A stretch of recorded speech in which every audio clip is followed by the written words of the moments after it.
a fresh perspective on recruitment marketing. We really run our recruitment ad agency like a consumer marketing agency, but we really try and make sure that we help our clients get the most out of the technology they have. In partnering with LinkedIn, we've been lucky to work with them over the years in order to and help our clients leverage all the innovation that they bring to the table. So with that being said, I'll hand it over to Deepa so she can introduce herself. Who's on the call from the LinkedIn side. Perfect. Hi, everyone. My name is Deepa Mensinghai, and I am a product marketer at LinkedIn. And myself and my team are working on taking our vision of creating a skills-first talent marketplace into a reality, and really trying to move to creating a more efficient and equitable talent marketplace is our focus. Excellent. Well, thanks for joining us, Deepa. And I'm really excited to have the opportunity to host this and have you walk people through the Skills First Talent strategy. We really see it as a unique lens to put on the overall recruiting marketplace. So I think that first and foremost, I would say that for our own recruiting as an agency and as we look at the next generation of talent that we bring in, I think we're faced with the opportunity of looking at like who can bring the right skills to the table. And it's not necessarily always about what they, where they've come from a, background and education perspective. It's really who can get the job done. So look forward to having you walk us through all the details. And I'll remind everyone that, please feel free to submit questions. Rachel will be helping us moderate those questions and make sure that, the most important part is getting your questions on this topic answered, and Deepa and I will do the best job we can during the webinar. But if not, please feel free to connect with both of us on LinkedIn and ask questions away one-on-one if you need to. So with that, I'll hand it over to you, Deepa. Thanks so much, Neil. Again, excited to be here with everyone. Thank you, Neil and Rachel and HireClix for having us today. And so what I'm going to go over today is a little bit in terms of the why we at LinkedIn are so bullish on a skills first talent strategy, how we're actually enabling and helping our members and customers put a skills strategy into practice through our products and solutions, and some approaches that we've seen customers who are already doing this taking today. And so what I'm most excited about skills first talent strategy, I think, and part of the vision we have around it is that we really truly believe it's going to create a more efficient and equitable talent marketplace for everybody. And so just kicking off a little bit with why skills first, when did this pop up? We've been noticing kind of three major challenges or trends in the talent marketplace over the last few years. And these existed before the pandemic for sure, but we definitely have seen them accelerate and become more exacerbated over the last few years. And so the first challenge that we see is really around the skills gap problem that we know both employees and people looking for opportunities as well as organizations are facing, where it's becoming really challenging to keep track of what are the skills that my organization or I as an individual need to succeed not only today, but also for tomorrow.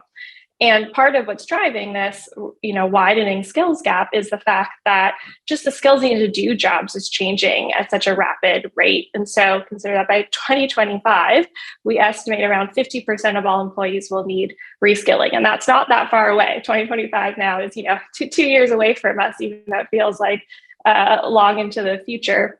And so even as we see, macro conditions changing, whether it's rapid, increase in hiring rates or slowdowns, the fact of the matter is that even if people aren't changing jobs, their jobs are changing on them today.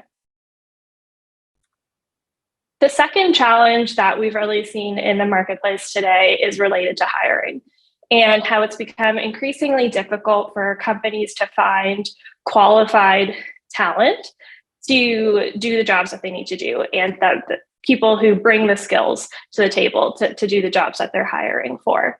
And part of why it's so challenging to find qualified talent in today's marketplace is because we often are relying on a very narrow and limited set of proxies to assess if somebody has a particular set of skills. And so, today around 88% of hires would agree that they're actually filtering out highly skilled candidates because they lack traditional credentials, because we're overly relying on somebody needing to have the exact job title matched to what you're looking for, or inserting requirements around post-secondary education when maybe in fact that's not required to do the job. And if we actually were able to look at other signals to assess if somebody was qualified, we'd actually be able to tap into expanded talent pools and continue to do so in an efficient way. And then the third trend that's really happened and really been exacerbated over the last couple of years is around retention or attrition. And just the fact that people are not only demanding more from their employers, but that when they don't get it, they're willing to walk away and find those opportunities that meets not only their salary expectations, but also the expectations they have around career growth. And so we see that people are 10 times more likely to look for a new job if they feel like their skills aren't being put to use. And the number one reason that employees actually cite leaving their organizations is a lack of career progress or opportunities for growth. And this reason has really kind of skyrocketed up the list over the last few years. And lastly, we've heard a lot in the market just in terms of talent and that shifting dynamic of power between employers and job seekers.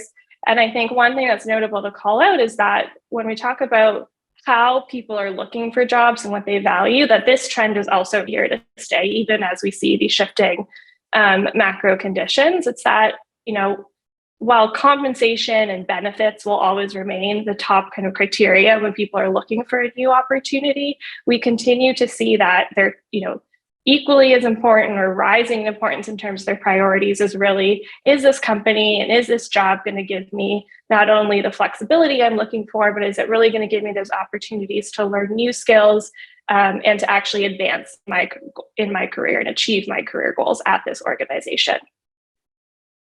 And so as we look at all of those trends combined, that's kind of the spark that we've been focused on over the last couple of years, is recognizing that we need to fundamentally change the way that the talent marketplace works. We need to start expanding the ways in which we match people to opportunities and organizations to people, and really take into consideration how people want to find jobs, the types of skills that organizations actually need today, and programs to actually retain talent. And so for us, this means we need to better understand what really matters to job seekers as well as to hirers, and start to broaden the aperture of how we match people to opportunities and to companies. And along all these different dimensions of matching people based on their values, their interests, where they want to work, how they want to work, the one dimension we're really bullish on is, to no surprise, given the topic today, is around skills. And so when we say skills or skills first, like what does that actually mean? Like we see it and hear it a lot. And I think just like at its basic core and just fundamentally, it's recognizing that every job and role can be broken down into a set of skills. And every person, regardless of who they know, where they went to school, what company they work at today, has a set of skills and capabilities.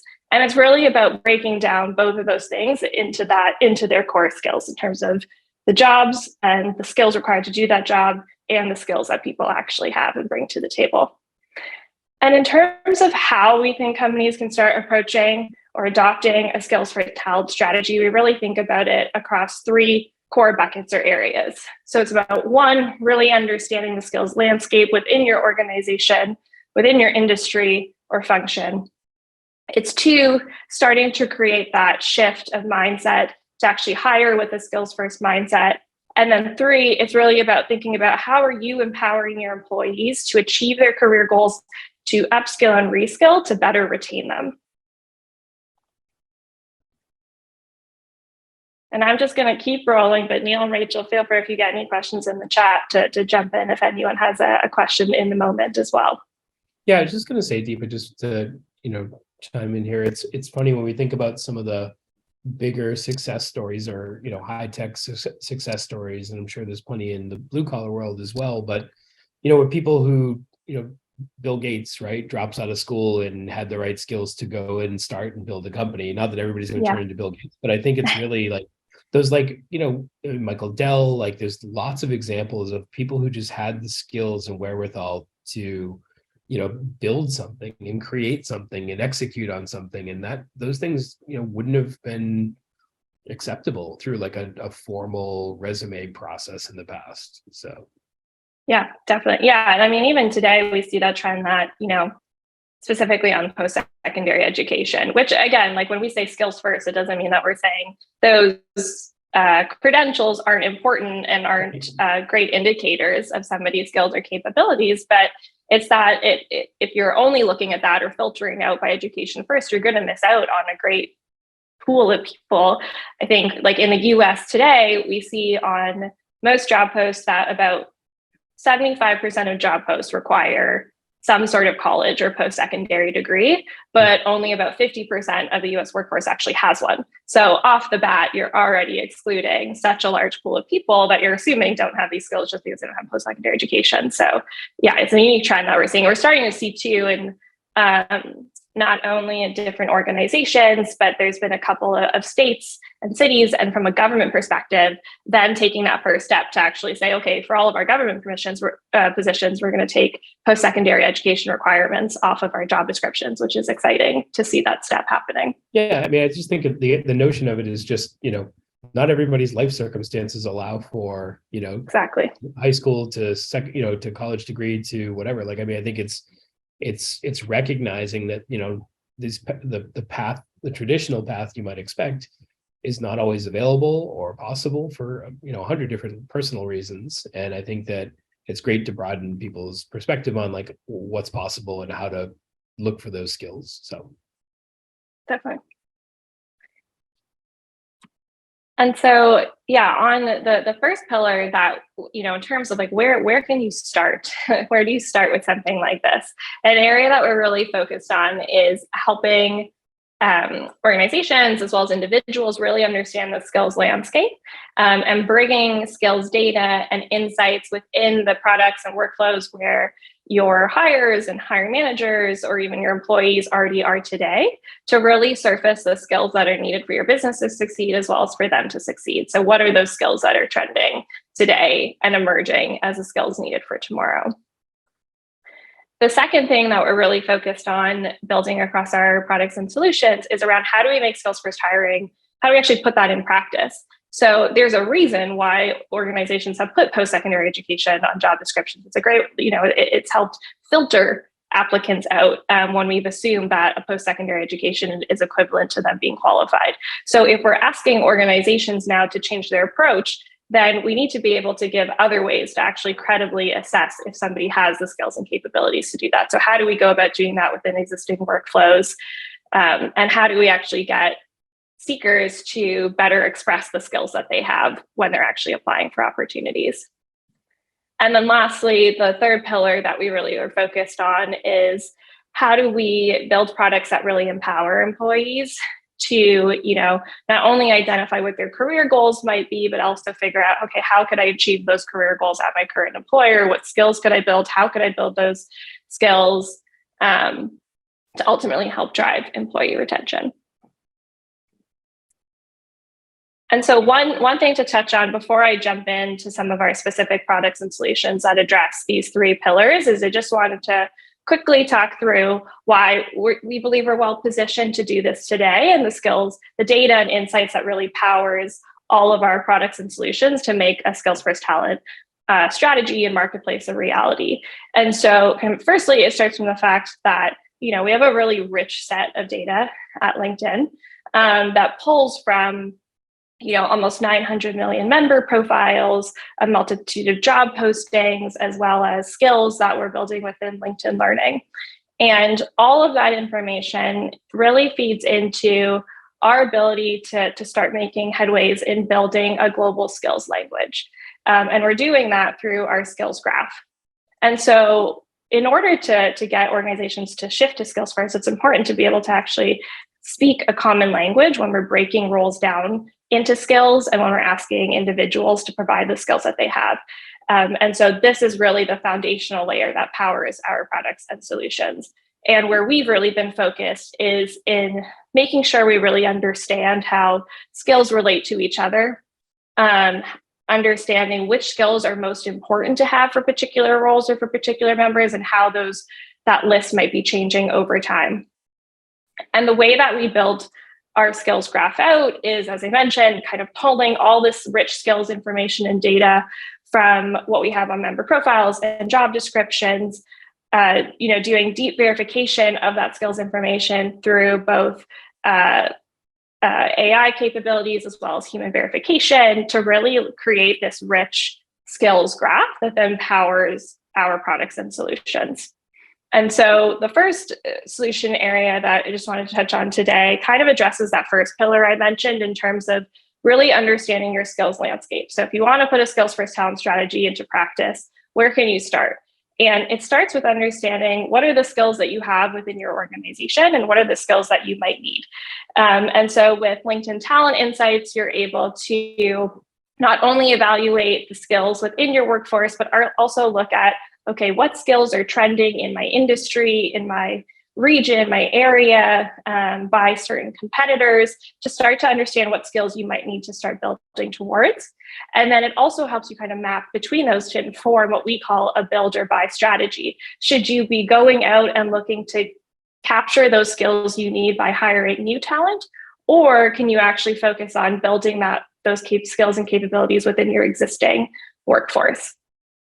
Do you think that there's are you starting to see this data be used to evaluate the entire business, certain segments of the business? Do companies use this like, listen, I've really got a challenge in sales, or I've really got a challenge in engineering. Like, how are companies? I'm sure it's depending on the size of the company, it's just a lot of information to consume. Yeah. How do you think, in practical terms, as people are thinking about how to activate this, what's the best way they could do that? Yeah, we've seen organizations that are kind of the forefront doing this. The best way to start is kind of starting within an individual area. So picking, either a type of role that maybe your company has been struggling to hire for, or selecting a business department to go after where you have a lot of buy-in from like the leader of that business department. Because I think one thing that's really important that we recognize is like, this isn't one, it's not going to happen overnight. And two, a product or set of products is not going to enable you to do this. Like it really requires cultural change. It requires like new processes to be put in place as well. So being able to start within one section of an organization to kind of work through those kinks and then build up a case and show and highlight to others in the organization of why this works and why it's valuable is where we've seen organizations really succeed and approach it in a way that feels a little bit more manageable than daunting to kind of say, oh, I'm going to try to take a peanut butter approach across the organization and flip the switch on this tomorrow. Yeah. And then how does that overlay on like a geographic challenge where people are still trying to navigate, work from home versus go to the office versus hybrid? Have you just your thoughts on that would be great. I don't know that there's a solution to that, but if you've got a deficit, and can geographic flexibility be an opportunity? Yeah, definitely. And within Talent Insights today, it helps you, if you've identified a certain set of skills or roles that you're looking to hire for, then when you want to assess, like, where should I actually capture those skills from, you can actually then look at, okay, are there certain locations that are currently in my filters that I would use where there's a high concentration of these skills? So you might want to consider, okay, could this role could be remote or hybrid? So I can start tapping into some of those additional pools as well. Very cool.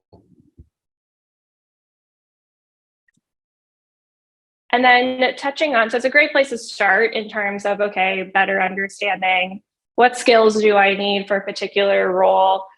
Where might I start hiring them from? Which skills might I want to start emphasizing for a particular role in a job description? And then to really start making that shift towards skills first hiring, one thing we really recognized is as an organization, you can only do so much. But if you don't know what skills people have, it's going to be really hard to start to hire with a skills first mindset. And so over the past year, we've really been focused on getting members to not only add more skills to their profile, but really add skills with context, and context that your recruiters or hiring managers either use today or ideally that they trust and use, so they find them just as credible as other signals or proxies they may have used in the past. And so what we've been focused on is, allowing, you can see in the left image here, getting members to add skills and connecting it to where did you apply this skill or where did you learn this skill? So tagging it to job experiences or education, post-secondary education, or a certification or a volunteer experience, so that as a hire, when I see this skill for this individual popping up, I can easily understand where they learned it or applied this skill. And then the second thing that we're really doing here on the job seeker LinkedIn member side is using the skills information and then using the skills that we know companies are hiring for to create better matches. So surfacing this information so people can quickly and easily assess, am I qualified for this role? Which ideally then is also surfacing more qualified applicants into your own hiring pipelines. And then once we collect all the skills information, what we're really focused on is then bringing that information into existing workflows. So surfacing the skills information within Recruiter is something that we're really focused on right now, so that you can not only search for individuals based on skills, but that you can quickly and easily scan where did they learn or build that skill, so you can actually trust the information that they're showcasing and surfacing from their profiles. How are you seeing companies actually get their recruiters to adjust? I mean, there's like a process change for them, and what's the best practice around getting people to search in a different way and find new opportunities to hire? Yeah, it's a great question. And I love if anyone like in the chat has experiences of things that are working for organizations to please share with us and with others, because it's definitely requires change management, to your point.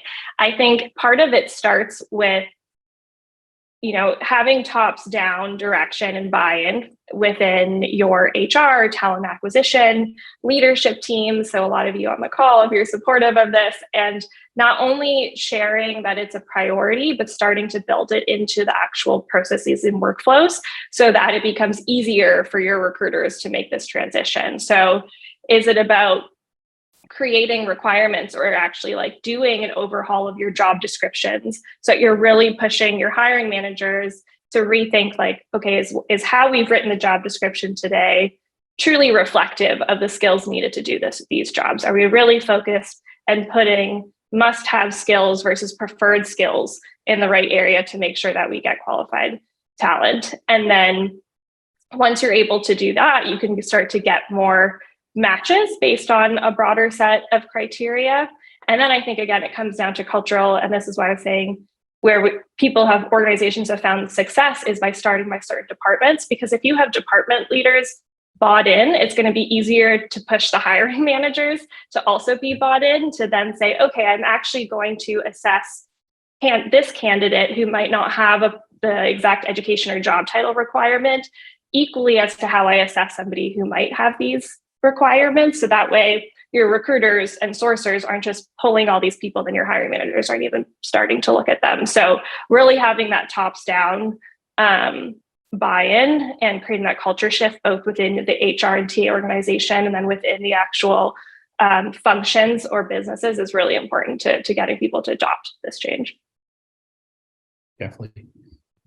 We do have a question on the skills. If you want me to hold it to the end, yeah, sure. Or I can keep going. I can ask the question if you like.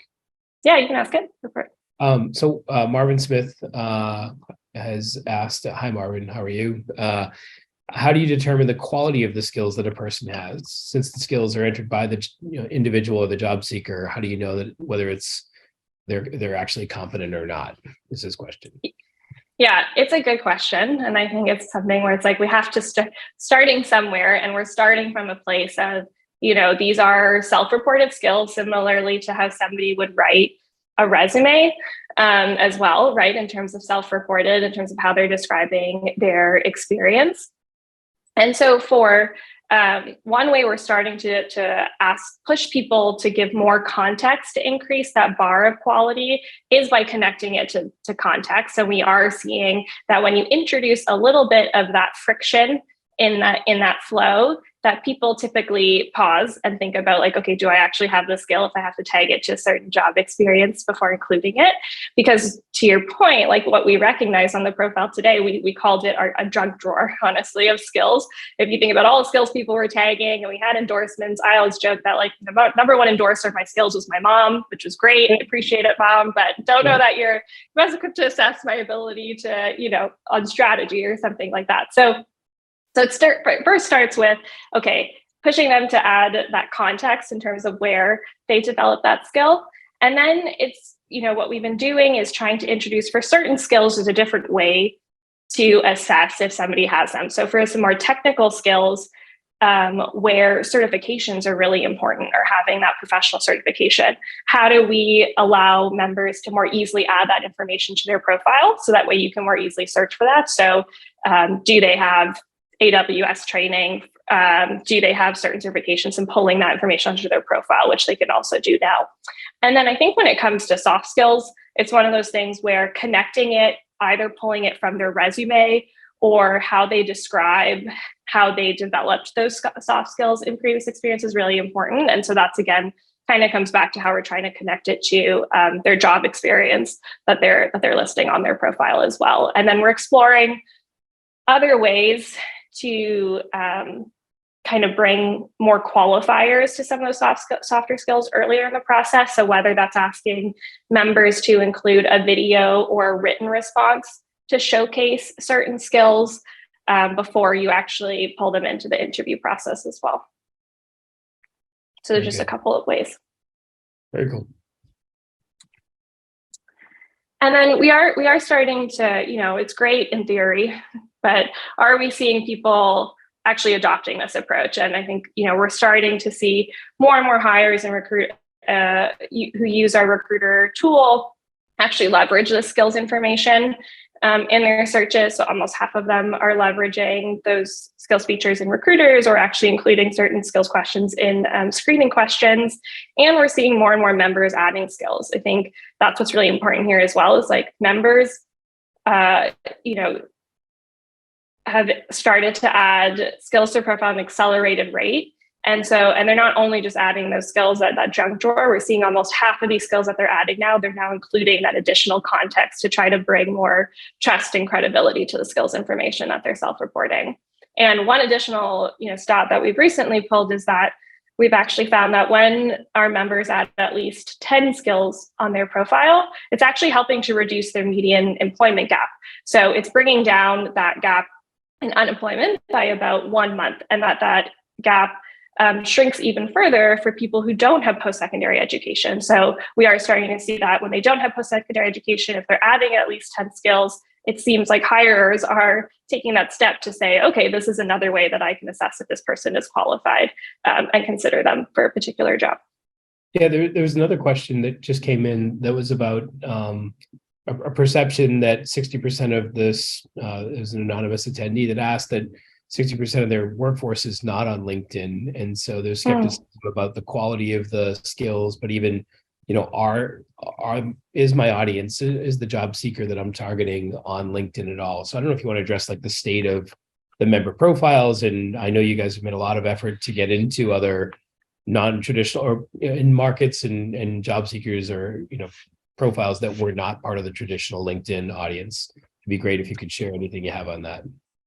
Yeah, at a high level, we continue to focus on bringing more people onto our platform. We've begun to see a shift even in younger demographics and Gen Z from the beginning. When we were first starting to see this generation enter the workforce, they weren't as familiar or bought into LinkedIn, but we're starting to see that shift and change in their perception of LinkedIn and usage of it actually growing and increasing as they look across all these different social media platforms they can be using today and which ones do they actually trust.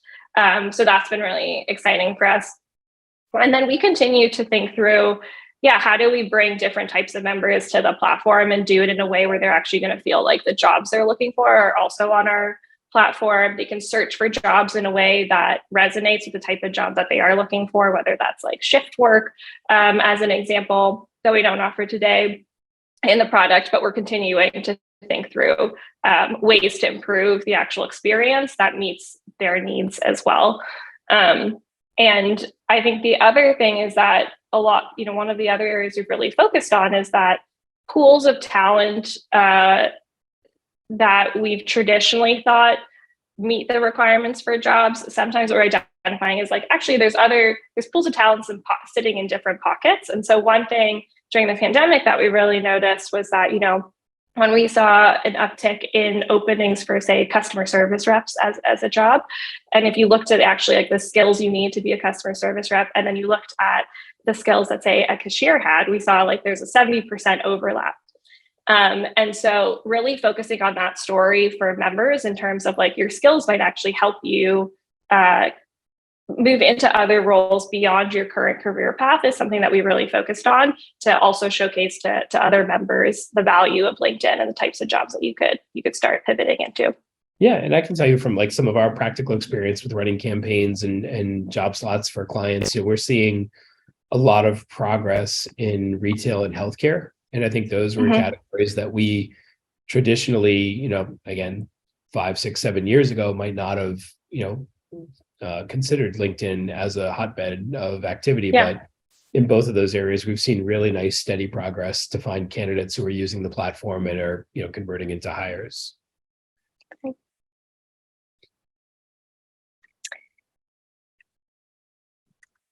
And then one other aspect that I want to touch on that, my team and I are really focused on and excited about is expanding like the definition of hiring to also consider how you look at your internal candidates and how you're driving internal mobility.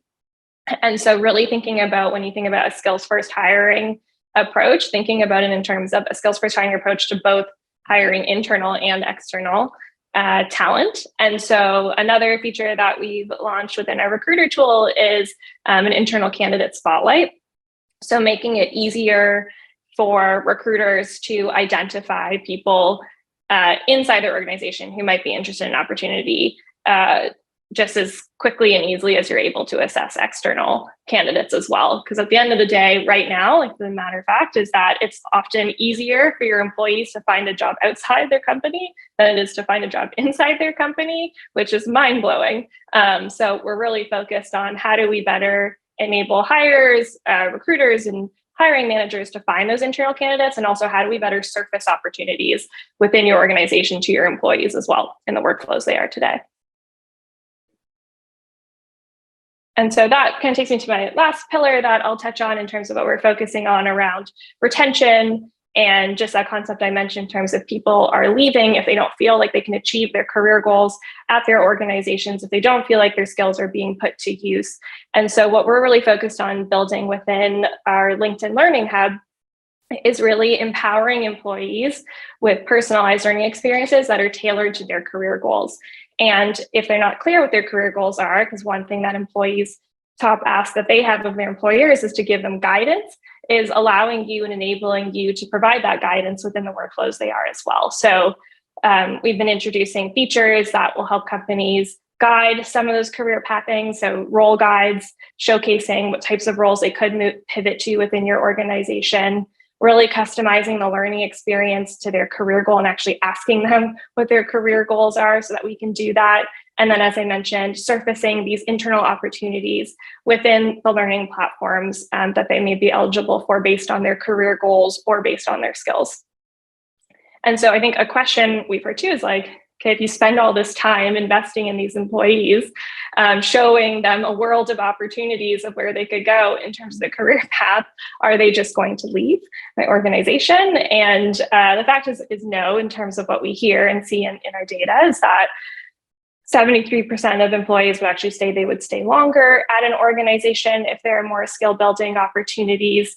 And we actually see that those employees who have made an internal move are 64% more likely to stay at your organization after 3 years compared to those who haven't, who are only 45% likely to stay at your organization. And we see this trend really even heightened further amongst the Gen Z population, who are actually saying, I'm willing to forego compensation for an organization that's really going to invest in my career growth and my opportunities to advance. Do you think organizations are, when they bring in, if they come to the table with the philosophy of investing in those employees, is it, offering a menu of options and, kind of the employee gets to pick and choose what interests them? Or is it better to create a more defined path and education program for employees? And just kind of your thoughts on what's the best way to roll with that? Yeah, at the heart of both of those options, what we believe in is it's like, you really need to empower the employee and focus on like you control your career, and we will provide you with the tools and guidance to help achieve what you want to do. But like your goal at the end of the day is up to you. It's difficult to force fit somebody to say, no, you have to, like, this is the only path, which is how it's traditionally worked in the past. So I'd say it's really about understanding what the employee's career goal is. And if they're unsure of what their goal should be, showing to them like, okay, here are the possibilities in terms of what it would look like if you were to stay and advance in your role or pivot to another opportunity. And then with their manager, creating the space in the programs to empower them to then build the skills that they might need to achieve that career goal, or surfacing the opportunities, which might mean letting them go and then moving to another team to achieve that goal. But we do find that actually, as much as we talk about internal mobility and people pivoting roles now today, that most people, I'd say like 2/3 of employees, typically when they describe their career goal, it still is to advance and grow on their current path. That it's really around, more of the minority who are looking to make a full pivot to a new type of role or function. Excellent. We definitely have a few more questions that are in the queue. If you want me to pop another one at you there. Yeah, sure. Yeah, I was done with the formal presentation anyways. I can wrap up here and we can just go straight into questions, which is, just kind of, restating that, we truly believe that if we can shift to skills first, we'll be able to empower every member of the global workforce to turn their skills into economic opportunity. And that this is really going to help create a talent ecosystem that's not only more efficient if we're able to match on these criteria, but also more equitable to more people. And so I'll wrap there. Yeah, we can just take questions. Very cool. Well, we've got one from Omar Khatib, and he was asking, are there ways to evaluate soft skills such as communication style and creative thinking and teamwork, and just evaluate those and maybe also develop those on LinkedIn Learning? Yeah, in terms of evaluating them, within the hiring process, again, like as I mentioned, what we're trying to build there is just more ways for members to signal how they've developed those skills or how they want to talk about that and bring that context onto their profile and then into the recruiter flow. So describing where they used it. For soft skills too, something that we're focused on is project examples that they might want to pull onto their profile, so that would surface to you within the recruiter flow, so you could actually see an example of their work output. And then within LinkedIn Learning, we are constantly refreshing the skills that we believe a workforce needs to be reskilled or upskilled on, and then creating compelling learning courses around those and the trending skills, both whether that's within soft skills, as we would traditionally call them, or hard skills. And then we're starting to also build out what we call skill evaluations. And so right now, the way that they exist, they're more so to help individuals assess, where am I today, so that they can find more tailored learning. But we are beginning to think through, okay, how could we actually use some of these as an evaluation or an assessment? But one thing I think we're being a little bit honest with ourselves is, and that customers have said to us in the past is, if we were to stamp somebody with a certain proficiency level, like, is that enough to be trusted? Because each company is going to define things slightly differently. And so we've been thinking through that strategy as well, in terms of how do we toy that line of being able to highlight somebody's proficiency in a skill versus just giving additional information and signals so that the hire organization can determine that in the hiring process. Very cool. That makes sense. Another question from Livia Maria Macedo. LinkedIn is well positioned to help the industry overcome the junk drawer paradigm. How do we come up with a verified solution for skills that involves periodic surveys from seekers to selected evaluators? So it's a little bit about what you were just touching on, but the notion of verified skills is something I think is even close to what Martin brought up. So I don't know if there's anything else you want to add to that. No, I mean, I'm curious too if people have in the chat like additional tools that they've been using during the interview process to assess skills. I think it's also recognizing how far can we go on a platform versus what is each company going to have to assess and test for, and then do you have the right tools in-house to actually test those skills in the interview process? So whether that's through a case study, whether that's through looking at a project or a past work sample as well. I think we're really trying to think about, as I mentioned, like just what are those signals people use today at scale and already trust, and start with that and bring that onto the platform. And then in parallel thinking through, how can we, to all of your points, better credibly stamp if somebody has a skill or not. But it does start with self-reporting with like that context, I think, is the first step. Well, and if someone does overstate their skills, it's at some point during the recruiter process, that's probably going to be something they sniff out over time too, right? I mean, I could say that I'm like a private equity hedge fund genius, but right.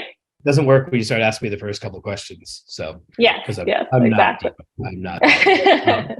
Another question: are there simple ways to strengthen our career site or job postings to help target the skills we need as a company?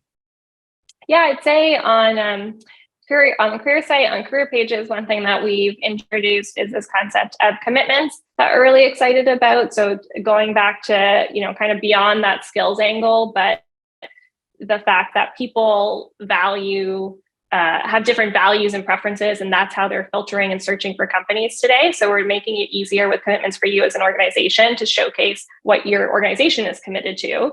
And one of the top commitments that we've seen, and one that resonates really strongly with our members when companies have been focusing on this, is when you highlight, is one of your commitments investing in career growth and development? And then how are you doing that, and describing that within your company pages has become like a very important criteria that we're noticing that job seekers actually look at.